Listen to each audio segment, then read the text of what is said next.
আজকে আমি একটা নতুন ভিডিও নিয়ে চলে এসেছি। আজকে বানাবো পাবদা মাছের ঝাল। আপনারা পুরো ভিডিওটা দেখতে থাকুন। এখানে আমি মাছ নিয়ে নিয়েছি। মাছে নুন হলুদ মাখিয়ে নেব। হলুদ দিলাম, নুন দেব, দিয়ে ভালো করে মাখিয়ে নেব।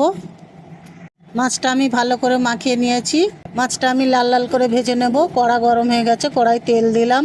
এবারে মাছগুলো আমি ভেজে নেব। মাছগুলো সব লাল লাল করে ভেজে নিয়েছি।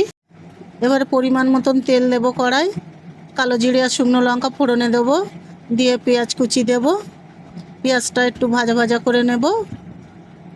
পেঁয়াজটা আমি লাল লাল করে ভেজে নিয়েছি। এবার টমেটো কুচি দেব। টমেটো কুচি দিয়ে দুটো কাঁচা লঙ্কা চেরা দেবো। এবারে আমি পরিমাণ মতো নুন দেব, দিয়ে একটু ভেজে নেব। ভেজে নিয়ে আদা কাঁচা লঙ্কা বাটা দেব, দিয়ে আর একটু ভেজে নেব। ভাজা ভাজা হয়ে গেছে। এবারে কিছু মশলা দেব। হলুদ গুঁড়ো দিলাম, লঙ্কা গুঁড়ো দেব, জিরে গুঁড়ো দেব, ধনে গুঁড়ো দেব, দিয়ে ভালো করে অল্প একটু জল দেব, দিয়ে ভালো করে কষিয়ে নেব। ভালো করে মশলা কষানো হয়ে গেছে। তেল ছাড়লে এবার আমি জল দেব। তেল ছেড়ে গেছে, এবার আমি জল দিয়ে দেবো। ঝোলটা ফুটে উঠলে এবার আমি মাছগুলো দিয়ে দেব।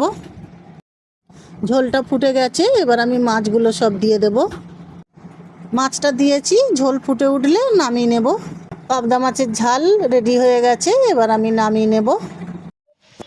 এখানে পাবদা মাছের ঝাল রেডি হয়ে গেছে। যদি ভালো লেগে থাকে লাইক কমেন্ট শেয়ার করে দেবেন। নতুন নতুন ভিডিও পাওয়ার জন্যে চ্যানেলটিকে সাবস্ক্রাইব করে দেবেন।